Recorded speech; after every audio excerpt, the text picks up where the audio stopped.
নমস্কার বন্ধুরা, সঙ্গীতা ঘটক তানিয়াস কিচেনে সবাইকে স্বাগতম। আশা করি সবাই ভালো আছেন, আমিও ভালো আছি। আপনারা আমার রান্নার রেসিপিগুলি দেখুন, লাইক করুন, শেয়ার করুন আর নিত্য নতুন রান্নার রেসিপি দেখার জন্য এখনই আমার চ্যানেলটিকে সাবস্ক্রাইব করে নিন। এগ গ্রেভি বা ডিমের চপ বানানোর জন্য দুটো আলু সেদ্ধ করে নিয়েছি। এবার ভালোভাবে এগুলো চোখা ছুলে আমি আলুগুলো পরিষ্কার করে নিচ্ছি। আমার আলুগুলো পরিষ্কার করা হয়ে গেছে। এরপর আমি আলুটা ভালো করে মেখে নিচ্ছি। আলুটাকে একদম সফট করে মাখতে হবে যেমন কোনো দানা দানা অংশ যেমন না থাকে। ডিমের চপ বা এগ গ্রেভি বানানোর জন্য আমি এখানে দুটো ডিম নিয়েছি। ডিমগুলো সম্পূর্ণ ফুল বয়েল হতে হবে। এবার ভালো করে ডিমের চোখাগুলো ছুলে আমি পরিষ্কার করে নিচ্ছি। দুটো ডিমে আমার পরিষ্কার করা হয়ে গেছে, চোখা ছোলা হয়ে গেছে। এরপর একটা ছুরির সাহায্যে আমি ডিমগুলোকে দুটুকরো করে নিচ্ছি। আপনারা চাইলে এটা অর্ধেক অর্ধেক ডিমও তৈরি করতে পারেন, আবার গোটা ডিমও তৈরি করতে পারেন। যার যেরকম পছন্দ তারা সেরকমভাবে তৈরি করবেন। এরপর ডিমের মধ্যে আমি একটু লাল লঙ্কার গুঁড়ো, একটু পরিমাণ মতো নুন এবং একটু গোলমরিচের গুঁড়ো দেবো, কারণ ডিম সিদ্ধটার মধ্যে যেন একটা হালকা টেস্ট থাকে। আলুর টেস্ট থাকবেই। এই মশলা ভালো করে আমি ডিমের গায়ে লাগিয়ে নিচ্ছি, আর ডিমের মধ্যেও একটা ভালো টেস্ট আসবে। চলুন এটা ম্যারিনেশন করে আমি রেখে দিচ্ছি। এরপর আমি তৈরি করবো একটা ভাজা মশলা। যেটা ভাজা মশলা তৈরি করার জন্য নিয়েছি আমি গোটা জিরে দিচ্ছি, এবার মৌরি, এবার দিচ্ছি আমি ধনে, গোটা ধনে, আর দিচ্ছি আমি এর মধ্যে দুটো শুকনো লঙ্কা। এরপর এর মধ্যে দেবো দুটো ছোটো এলাচ এবং একটা দারচিনি। এগুলো দেওয়ার মধ্যে সবথেকে বেশি জোর হলো মৌরি দিলে টেস্টটা দুর্দান্ত আসে। এরপরে ড্রাই রোস্ট করে নিলাম, ড্রাই রোস্ট করে ঠান্ডা হয়ে গেছে। এবার এটা আমি গুঁড়ো করে নিলাম। আমার ডিমের গ্রেভি তৈরি করার জন্য লাগছে ধনে পাতা, লঙ্কা কুচি, ব্রেড ক্রাম্বস, আলু সেদ্ধ, রসুন বাটা, আদা বাটা, পেঁয়াজ কুচি, একটা গোটা ডিম, আর যে ডিমটা ম্যারিনেশন করলাম সে সেদ্ধ ডিমটা, আর লাগছে আমার এর মধ্যে হলুদ গুঁড়ো, কাশ্মীরি লঙ্কার গুঁড়ো, নুন, গরম মশলা, আমচুর পাউডার, স্বাদ মতন চিনি। এবার আলুর পুরটা তৈরি করার জন্য আমি কড়াই চাপিয়ে দিয়েছি। এবার কড়াইটা গরম হয়ে গেলে দিয়ে দিচ্ছি সর্ষের তেল, আর তেল গরম হয়ে গেলে এর মধ্যে আমি পেঁয়াজগুলো দিয়ে দেবো। আমার তেল একদম গরম হয়ে গেছে। এবার আমার কুচি করে রাখা পেঁয়াজগুলো দিয়ে দিচ্ছি। পেঁয়াজগুলো দিয়ে পর আমি পেঁয়াজগুলো ভালোভাবে লাল লাল করে ভেজে নেব।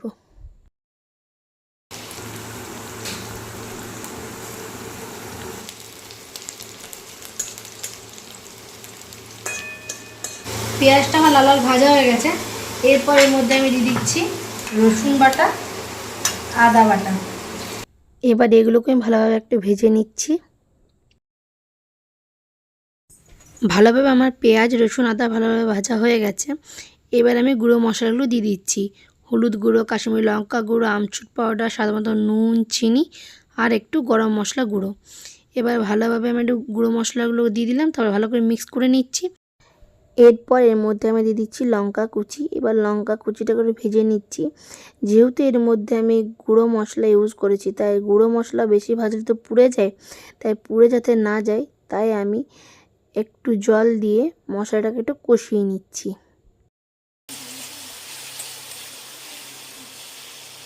আমার মশলাটা কষানো হয়ে গেছে, মশলাটা একদম তেলও ছেড়ে দিয়েছে।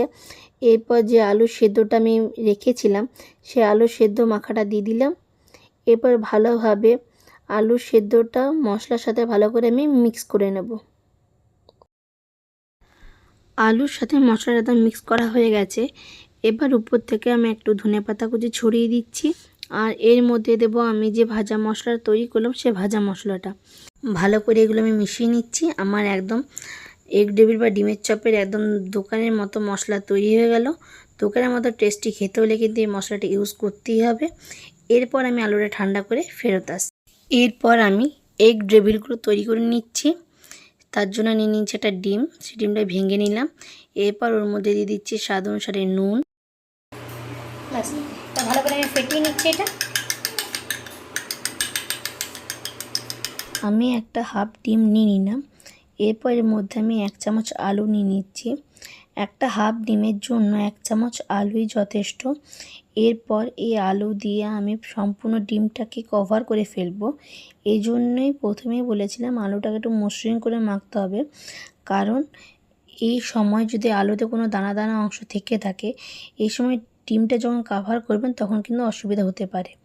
দেখুন একদম আলুটা দিয়ে আমি পুরো সম্পূর্ণ ডিমটাই কভার করে ফেলেছি। এইভাবে আমি একটা সম্পূর্ণ এগ ডেভিল বা ডিমের চপের কভারটা তৈরি করে ফেললাম। এভাবে প্রত্যেকটা কভারই আমি তৈরি করে নেব।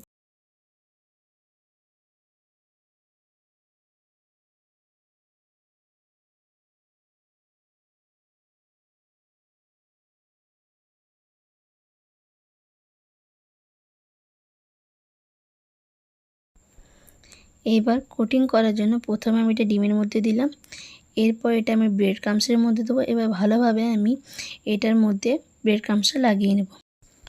একবার কোট করার পর এটা আমি আরেকবার কোট করব। আপনারা চাইলে এটা একবারও করতে পারেন, কিন্তু একদম পারফেক্ট তৈরি করার জন্য এবং পারফেক্ট মুচমুচে তৈরি করার জন্য আমি এটাকে দুবার কোট করলাম। তাই আরেকবার আমি এটা ডিমের মধ্যে দিয়ে আর এবার ব্রেড ক্রাম্বসের মধ্যে দিয়ে ভালোভাবে আমি ব্রেড ক্রাম্বসটা উপর থেকে লাগিয়ে নিই। দেখুন আমার একদম কোটিং করা হয়ে গেছে। এইভাবে আমি বাকিগুলো কোটিং করে নিচ্ছি।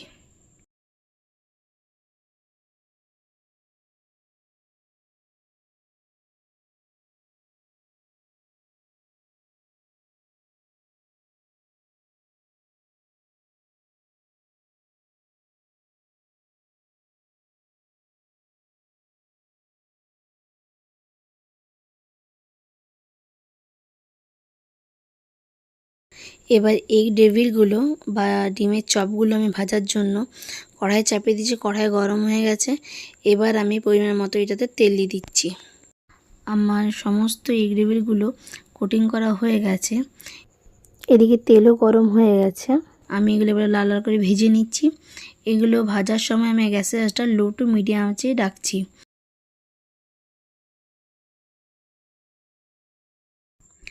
এগুলোকে লাল লাল করে ভাজার জন্য আমার সময় লেগেছে 5 থেকে 6 মিনিট। ভাজা হয়ে গেছে। এবার একে একে আমি এগুলো তুলে নিচ্ছি। তৈরি হয়ে গেলাম দোকানের মতো টেস্টি এগ ডেভিল। সন্ধেবেলায় এরকমভাবে এগ ডেভিল বানান, সাথে একটু টমেটো কেচাপ আর একটু স্যালাড, জাস্ট সন্ধেটা জমে যাবে। যদি আপনাদের আমার এই রেসিপিটা ভালো লেগে থাকে তো অবশ্যই আমার চ্যানেলটা সাবস্ক্রাইব করবেন, শেয়ার করবেন এবং লাইক করবেন। বন্ধুরা ফিরে আসবো আর একটা নতুন রেসিপি নিয়ে। আজ এই পর্যন্ত, দেখা যাচ্ছে পরের রেসিপিতে। টাটা বন্ধুরা।